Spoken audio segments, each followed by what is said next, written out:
as a team, we're going to crumble. Inch by inch, play by play, till we're finished. We're in hell right now, gentlemen. Believe me.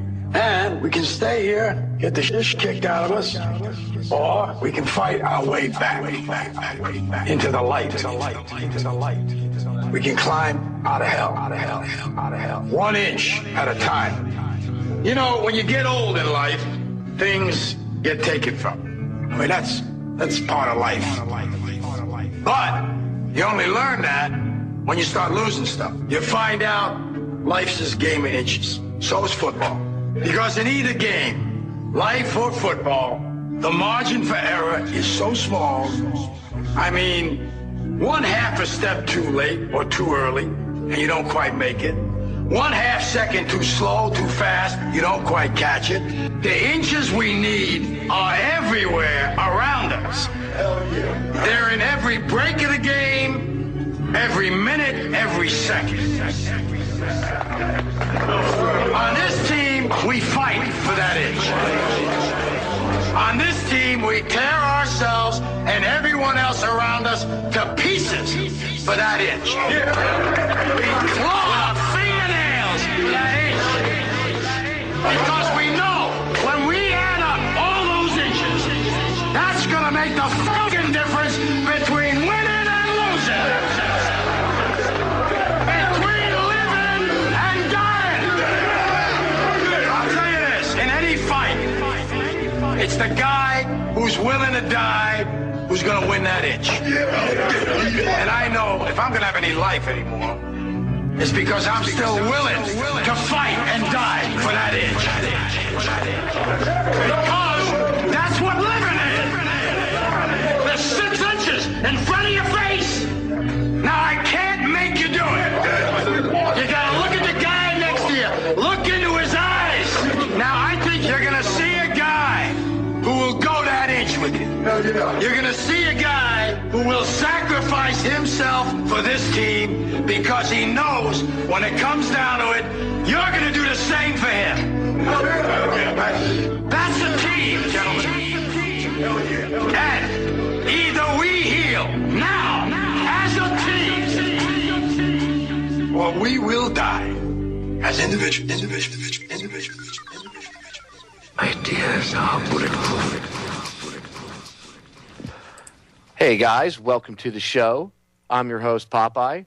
This is Down the Rabbit Hole. It's Wednesday, July 6, 2011.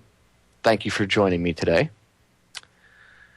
In preparation for the show today, I was going through the news, and I go through the news every day anyway, but as I was going through the news today, I came across something that I wanted to share with everybody. And it bothered me, to say the least, when I saw this video.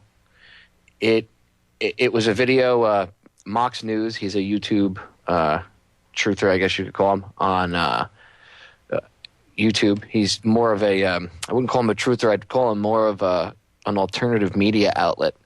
And he does publish some stuff from, he will publish some things from mainstream media, but he also publishes it from like the local media sources around him too as well. So you get like a bit of a different perspective. Anyway, he's good to get videos that even the mainstream, don't put on YouTube, stuff that only the TV viewers see.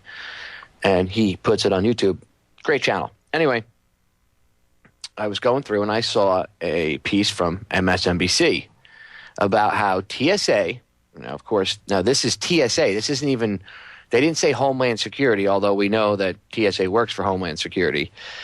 They literally said that TSA gathered this intelligence. So now the guys that aren't smart enough, to get a full-time job at TSA, remember I told you that the TSA screener that I had an encounter with a guy that was a bag boy at Winn-Dixie, and he was bragging to me how he was one of the guys that does the groping. He's a TSA agent, and he's also the bag boy, and that's his only job, is the bag boy at Winn-Dixie, so that should tell you something.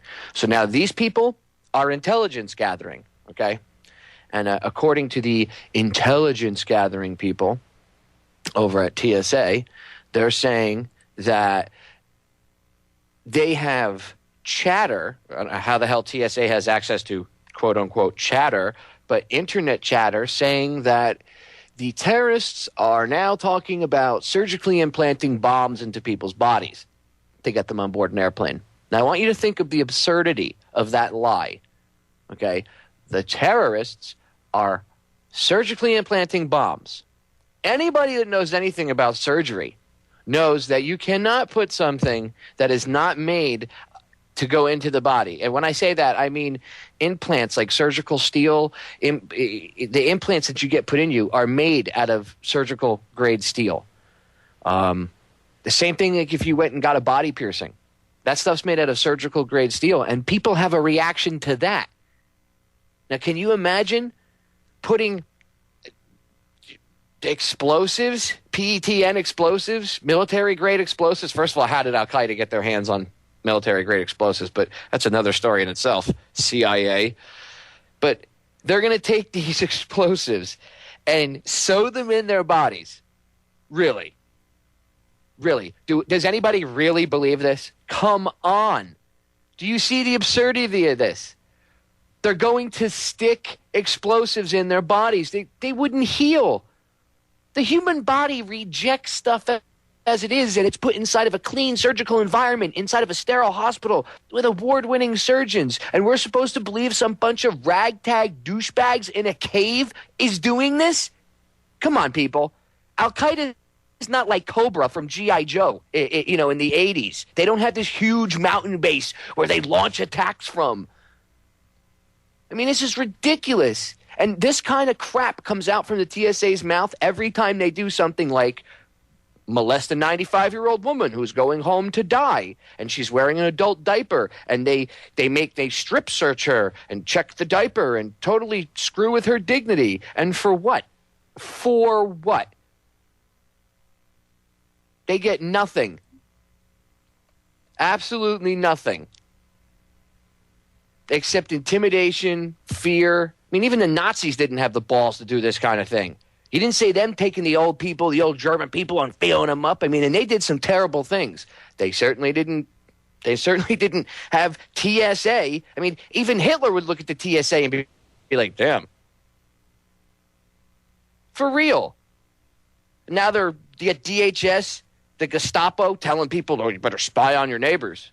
Better watch the neighbors. They could be an evil terrorist with Al-Qaeda trying to take our liberties.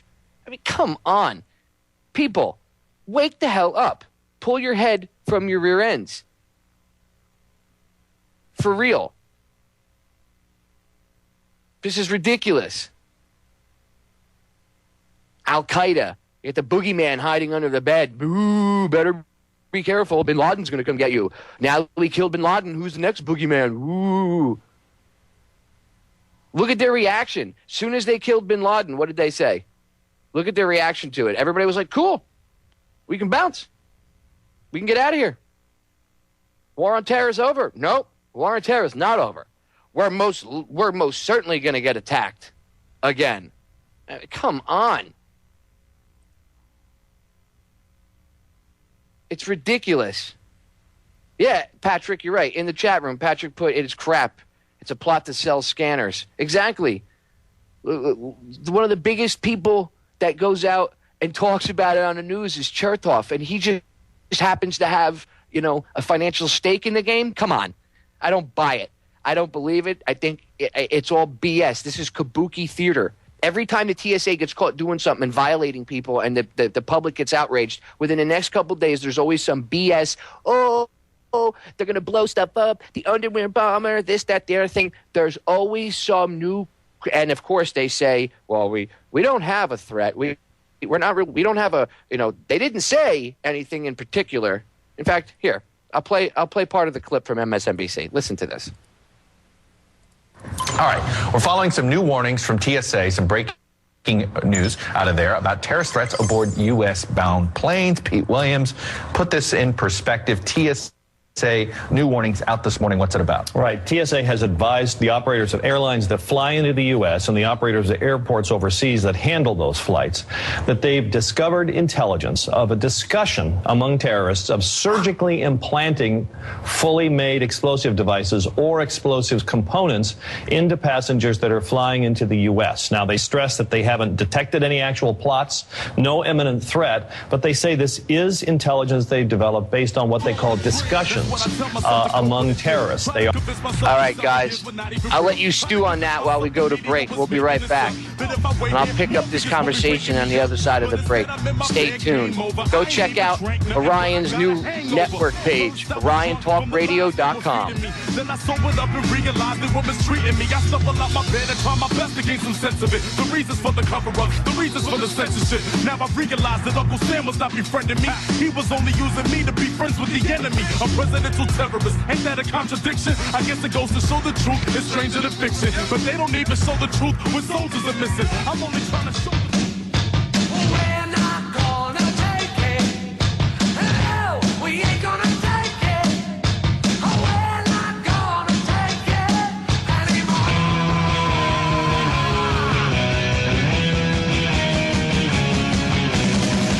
We've got the right to choose. You got that right. I'm tired of this crap. I'm not going to take some TSA dirtbag touching an old lady. I'm not going to put up with it, and that's why I talk about it. That's why I post the articles, to piss everybody else off. See, if I'm pissed, that's really not any good if I'm just the only one that's angry about the situation and everybody else is walking around in la-la land. So I focus my energy and my anger into a good way. I wake everybody else up. I expose the TSA. I expose agencies like the Department of Homeland Security and all the other crooked departments, alphabet agencies, CIA, FBI, NSA. Not that they really need any help from an outside source making themselves look bad. They do that a phenomenal job on their own. But we live in a police state, folks. We live in Nazi Germany on steroids. 60 years ago, the Nazis learned. They made mistakes. The people that are in charge now, they learned from these mistakes that the Nazis made. They're doing the same things, but the brainwashing that has gone on in the past 60 years, people are so, if it keeps me safe. When was the last time a government agency or a police department kept anybody safe? Give me one example. And I don't mean, because they're there, they stop crime. No, they don't stop crime. Cops usually show up after the fact. I've had plenty of police officers and sheriff's officers tell me through the years, you got to handle your own business because, we show up after the fact. What are you going to do? Let somebody kill you? When I used to work down in South Beach, I ran a tattoo shop. We'd call the cops. They didn't show up. South Beach police didn't show up for hours, if at all. I seen people get stabbed in the alleyway right by my shop because my shop sat on a corner. There's an alleyway right next to it. I've seen people get stabbed to death. Cops show up an hour and a half, 2 hours later. Perpetrator's already gone. If it's a homeless guy, you're lucky if they even show up. They're not going to be there to protect you. That's not their job. There's not enough police out there to run around and protect every single person. If they see a crime happening, yeah, they can intervene and maybe save somebody, but they can't be everywhere. They're not omnipresent. They'd like to be. That's why they're putting up all these cameras, but they're not. Even cameras don't help prevent crime. They can just record people getting stabbed now and rewind it over and over and over again. Doesn't stop the stabbing from happening. The guy's not going to go, oh my God, a camera. He'll just wear a mask and gloves and cover himself up, stab the hell out of him and run. Happens all the time. Or shoot him or whatever the hell the problem is. Raping, kidnapping. Let's get real, folks. None of this kabuki theater security that we have, from TSA to the cops, well, we need SWAT gear. No, you don't. For what? For what? I actually got the most interesting comment from a police captain in Pennsylvania. He's a captain of a SWAT team in a town in Pennsylvania, and he commented on an article I posted the other day about the police being militarized, local police agencies. And he got pissed. He said he was offended. Now, who knows if it was real, but he said he was offended. He apparently another webmaster had posted the same article, reposted the same article on his site, and the webmaster contacted me and, just wanted to know if it was cool that he copy and paste his reply that he posted on his site on Federal Jack as well, and I said go right ahead. Because he was actually more eloquent and a little bit longer-winded than I was in the reply, and he was very, very on point with his reply. And he pretty much told the guy, just like I did, there is no epidemic of bad guys waiting to kill school kids, because this cop was like, there's a war in this country. I mean, he literally used the term, the sentence, there is a war in this country, and we're the ones that are out to clean up the scumbags. I mean, this is the talk that he was responding. Police officers put their lives on the line. Yeah, you guys do, and you're idiots. You're putting your lives on the line for the wrong people. You mean well. I understand it. I was one of you guys once. I was in the military. But you're putting your lives on the line for the wrong people, man. Join the people. You wouldn't have to put your life on the line for us because we're not sociopathic psychos. We're not running around like my friend Mark Passio. He came on last week. What did Mark Passio talk about, listeners? What did he say? I specifically made him say something so that the listeners would hear it. What did he say? Anybody remember? Huh? Hands. You in the back? Let's see. What did he say? What did Passio say? He said that the elites look at the police and the military with even more disdain than they look at the general population, which they already call the dead. They call the police and the military and their fed jackboots, they call them dogs. They're dogs. They have no respect for you people. I mean, think about that for a minute. They look at you with more disdain because you're willing to do the kind of things you do to your own kind. Doesn't that piss you off just the slightest bit?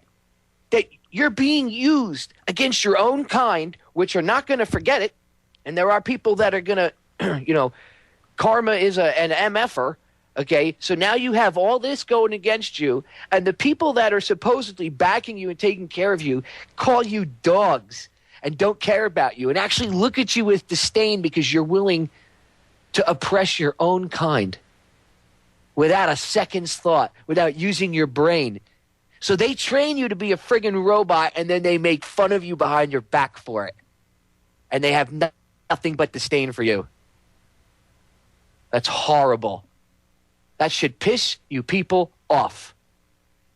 And when I say you people, I mean the police, the military, the feds. You guys should be angry. You're being used. You're being played. You're being told that you're helping the American people. And instead, you're being turned into Nazi little jackboot fascist pigs. And it's sickening. When I was a kid, I actually wanted to be a police officer until I got older. And I realized that cops weren't the same that they were when I was a kid. I respect myself too much to become a cop. That's the truth. I'm all for, bringing the, bad people to justice and getting the bad guys just as much as anybody else is. But you know what? Who are the bad guys? I think the lines have been blurred a little bit. Actually, more than a little bit. Unfortunately, Kokesh, I don't agree with him on everything, but I have to say I agree with him when it comes to his theory on police. He says that the 95% of bad cops out there spoil it for the good 5% that are left. And it's the truth. It's the truth. When I was a kid, cops were different. When I was a kid, if I did something wrong, the cops knew my parents. They knew who I was. They wouldn't say, I'm going to arrest you. They were going to take me home to my mother. I actually got picked up by a detective once that knew I was screwing around. I got in trouble. He put me in the back of his car. He didn't take me to the police station. I said, so we going to the police station? He goes, no. I'm taking you home to see your mother. I begged him to take me to the police station because that was way better of a fate than going home to see my mother. And he knew that.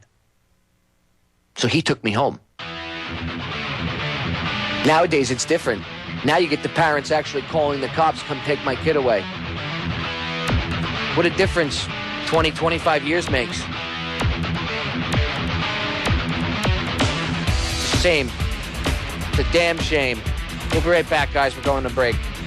This is Down the Rabbit Hole. I'm your host, Popeye from federaljack.com.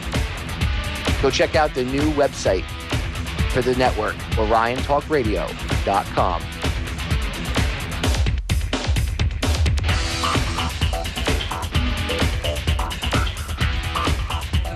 Words have power, but actions speak louder. Pretend to be free till you die a slave, a soldier in the desert searching for a ghost in the cave. For the corporation, I run out of patience, sick of seeing troops sink to die for your lives, spending dollars in debt. We holler in protest till we have your arrest. We will not rest, and we know what you did that day. Kill your own citizens to advance your ways. All my real patriots stand up and say 9/11 was totally an inside job. And anybody that thinks otherwise is either asleep, a liar, paid scumbag, or just completely out of touch with reality. That's a complete different show in itself. But, they use 9/11 as an excuse to attack our civil liberties, people. They use it as an excuse to scare the hell out of the cops in the military and tell them there's homegrown terrorists that want to kill you. You know what? There are people out there that are schmucks, that are evil, that are bad. But we trained them. Perhaps if we would stop giving them the training and the weapons, there wouldn't be so many well-armed, evil people out in the world. But see, we have to create the problem in order to create the solution to the problem. They already have the solution, but they got to create the problem so that they can bring the solution in so people accept it. See, if someone comes in and says to you, I'm going to take away your civil liberties because something bad could happen to you, and there's nothing going on, you're going to be like, bite me. So they cause false flag terrorism. They bring people in from, overseas. And they've been fomenting these groups for years, 20, 30, 40 years. You don't think that they can just pull from it whenever they need it? Come on. Oh, our government's inept. Yeah, they play that part. I could easily walking around going, hoo, really? Golly gee. Well, I guess we made a mistake, and damn it, them Al-Qaeda guys got us. 19 dudes in a cave with a laptop. Really? We buy that? Why do we buy that? Why are we buying this? Why are we buying into this and playing into this kabuki theater lie? Come on, people. Come on, seriously. Let's put it into perspective, right? Let's say I said that 19 guys conspired in a cave, right, to hijack your car, carjack you, and take you to the bank, right, and steal all your money, and then hold your family hostage, right? And then afterwards, you come to find out that these 19 guys, right, well, they worked for the federal government. And it was actually the federal government doing it to you to scare the crap out of you. Wouldn't you be angry about that? So why would you not be angry about 9/11? Because it's such a big, huge event that you put it out of your mind?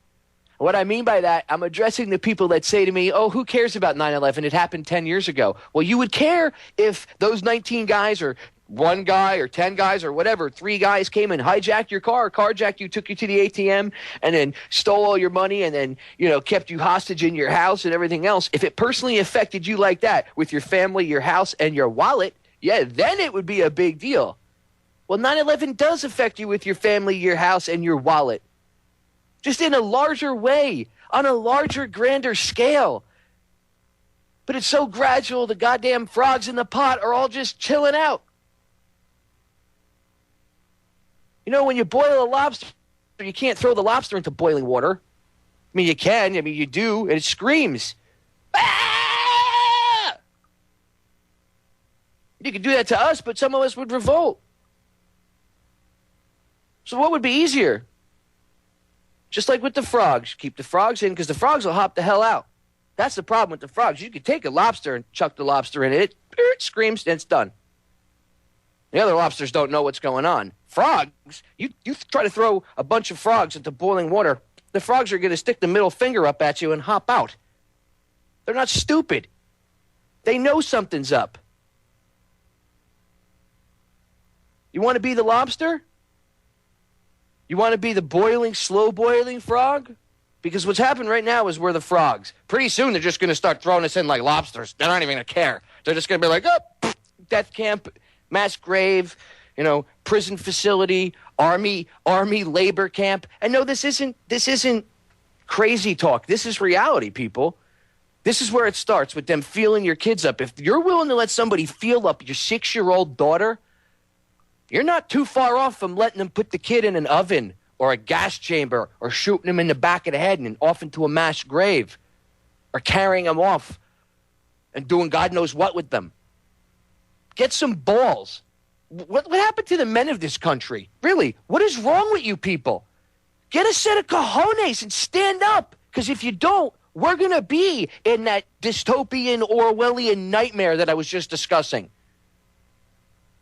See, this is the start of it. And if we let them do it here and now, then there's no stopping them. We need to draw the damn line in the sand and say, I've had enough of you touching old ladies. I've had enough of you touching 6-year-old kids, you perverted pricks.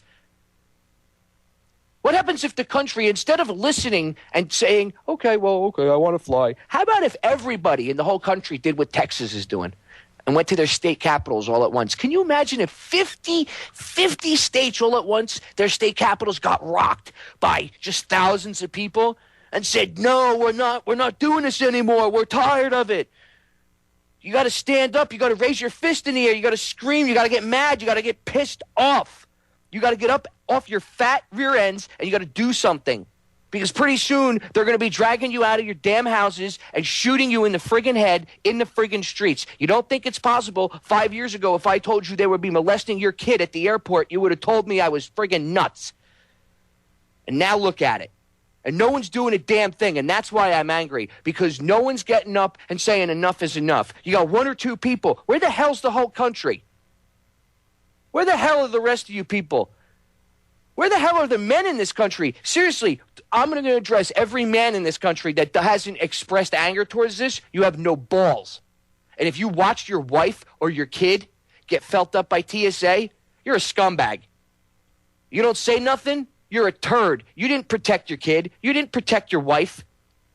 I don't fly because I know that if I see a TSA agent grab my wife, I'm going to knock him out. And that's not me going around trying to promote violence. I'm telling you, if I see someone touch my wife, I'm going to break his hands, okay?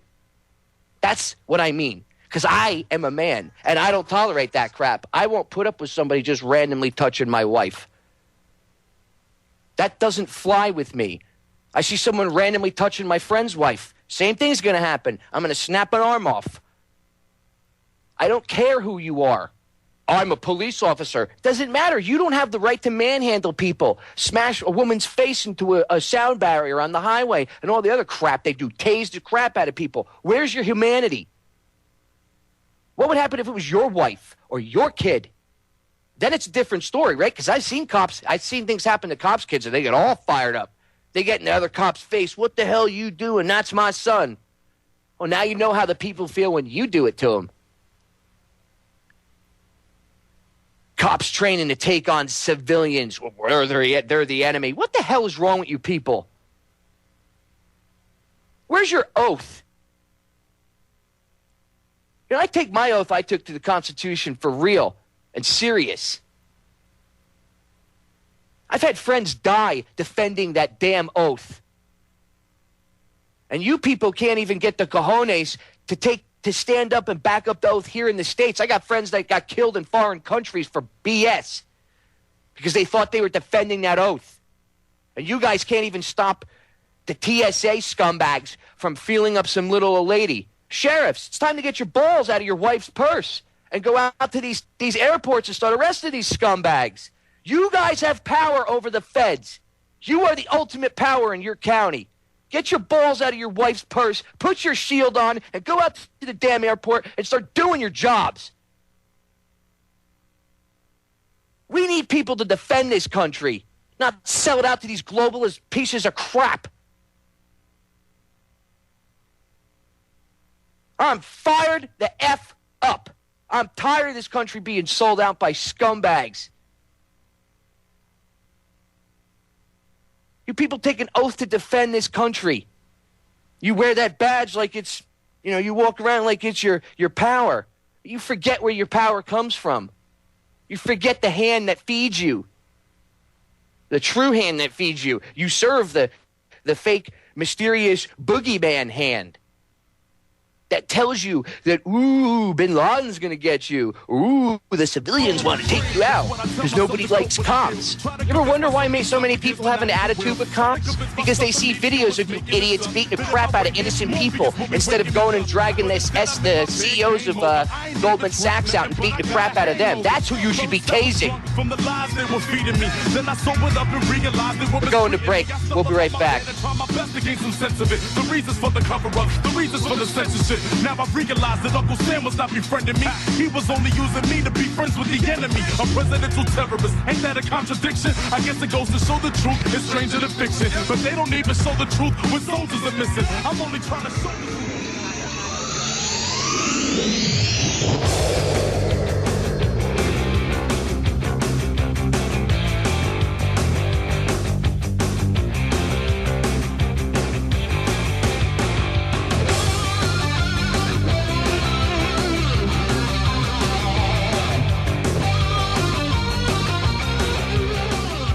Welcome back, guys. This is Down the Rabbit Hole. It's July 6th, 2011. This is the final segment. I've been ranting pretty much the whole show, and I'm just fired up today. I'm tired of seeing the fascism, and it's not creeping anymore. It's, in like fifth gear headed for overdrive. It's ridiculous. You got people... You got these people that are willing to sell their souls to Satan, for lack of a better term. And then you don't have to believe in Christianity or anything to understand what I mean about that. Whatever your evilness is in your religion, that's who they sold their soul to then. If you believe in star aliens and people from reptiles from, another dimension, that's fine. Then that's who they sold out to. But whoever your ultimate evil entity is, these people have sold out. Like I said, my experience with a TSA moron, my wife and I were at Winn-Dixie, and this guy's bagging groceries, and I have Homeland Security T-shirt from when I used to be in the Coast Guard. Coast Guard's part of Homeland Security, and I happened to be wearing one of my Homeland Security shirts, and he saw it, and he started talking to me like we were buddies. And he was bragging how he worked for TSA, and now this guy's only job at Winn-Dixie, because I asked him, is bagging groceries. He's not even trusted to stock the shelves or, drive the little push cart, the little electronic hand cart with the pallets and stuff on it, or even, he's not even trusted. Maybe they let him go get carts once in a while, but he didn't even say that he was the cart guy. The only thing he did was bounce from register to register to register and bag groceries. So this, something that they usually reserved for the mentally handicapped or the very old, that have to work because of people like Bernie Madoff. No, this guy was probably in his late 30s, early 40s. I'm willing to bet if he didn't live with his parents, he lived in like a studio apartment. He was probably about 45 or 50 pounds overweight, big old fat gut, and just this greasy dirtbag. And he was bragging how he was the one that gets to touch people and grope people. And I just looked at him. And I didn't even go off on him and say, oh, you're a scumbag, blah, blah, blah, blah, blah. I just looked at him because he was looking at me like I was his homie. So instead of being like a typical someone that wasn't like citizen, civilian, whatever, he would look at that like, oh, you don't understand. So he thought I was from Homeland Security. So I gave him the stink eye and I just shook my head at him. And he was like, and it shut him up. Mid-sentence, and he just looked at me like, huh?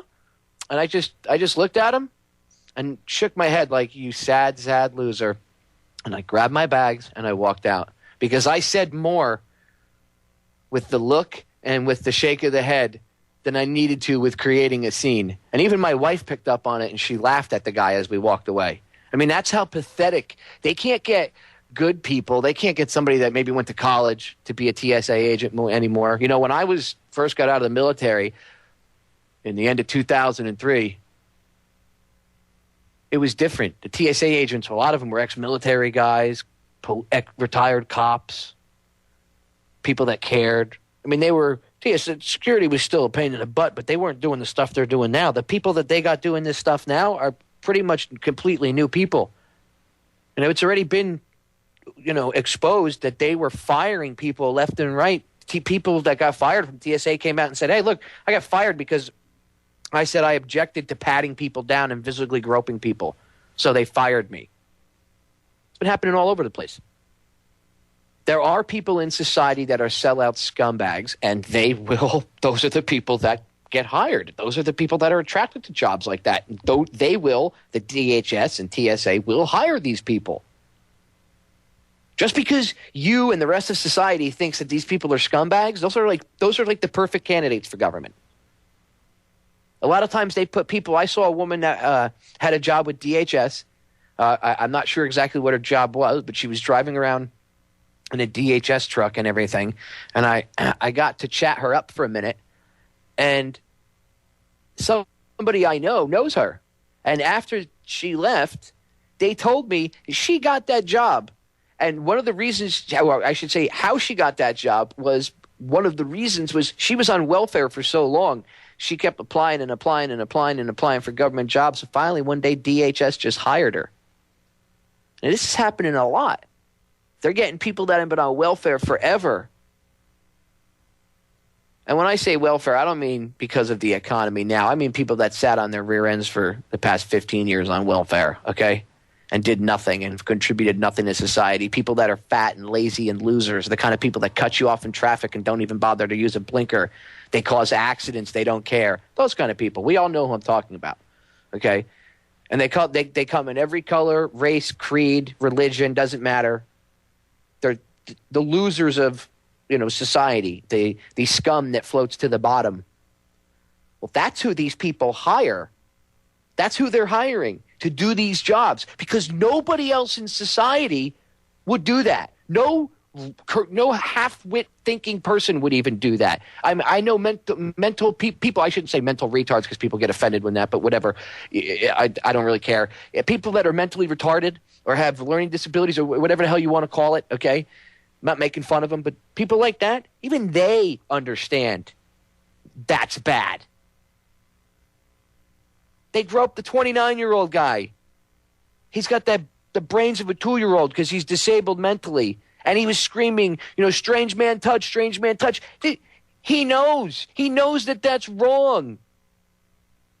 And yet you get these men letting their wives and their kids go through. It's just I could go off on this for hours. You guys have been pussified. Really. You might as well start wearing G-strings and a bra and walking around in ladies' lingerie. I mean, it's ridiculous. Put on a dress. If you're going to let your wife get felt up by TSA, you might as well go put on a dress. You're a Sally. I'm sorry, but there's got to be a damn line you draw. I know. Look, I have friends, and I've consulted with my personal friends and other radio show hosts that I know, and most of them have said the same thing to me. The guys that are married, somebody touch my wife, I'll break his hand. So I know I'm not crazy. I know I'm not alone in this. There comes a time when a man's got to do what a man's got to do. And I see you groping a 95-year-old woman. Again, that's why I don't go to the airport, man, because if I saw that happen, I would flip out. I wouldn't be able to control my mouth. And then they would come over and be like, sir, do you have a problem? And that would be it. Because in my eyes, you're engaging me. And the way I play is if you engage me, it's on like Donkey Kong.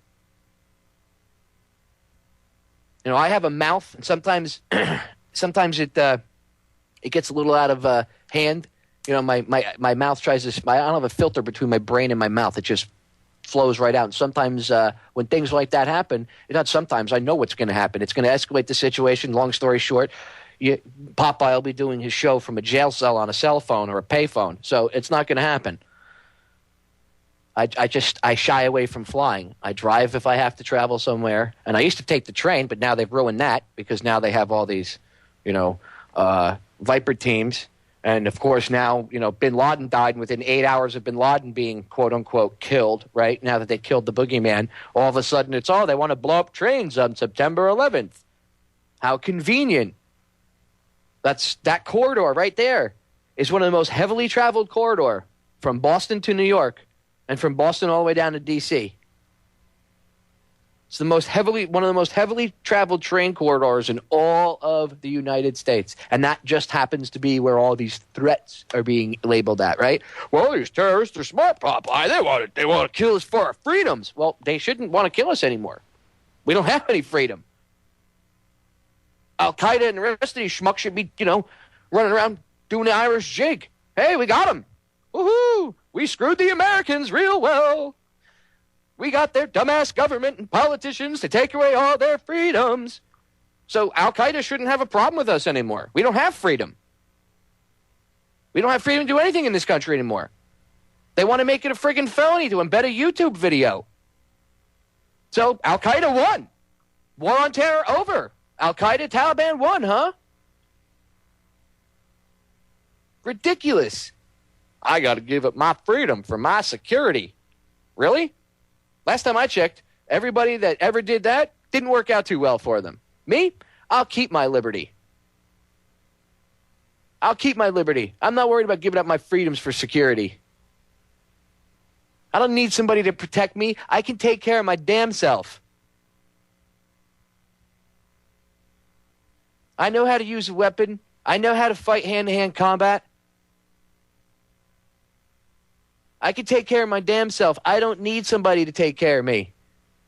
If there's a crime perpetrated against me after I handle business, I'll call you. You can come clean up the mess, do your official business. And that's what they're supposed to be for. They're not supposed to come and be heroes and woo, jumping out of cars. SWAT team, get on the ground. Man, just a parking ticket. Get on the goddamn ground. I'll shoot you and your whole damn family. Yeah, and that's him spitting out his chewing tobacco. I mean, it's just ridiculous, guys. Come on. It's time to wake up.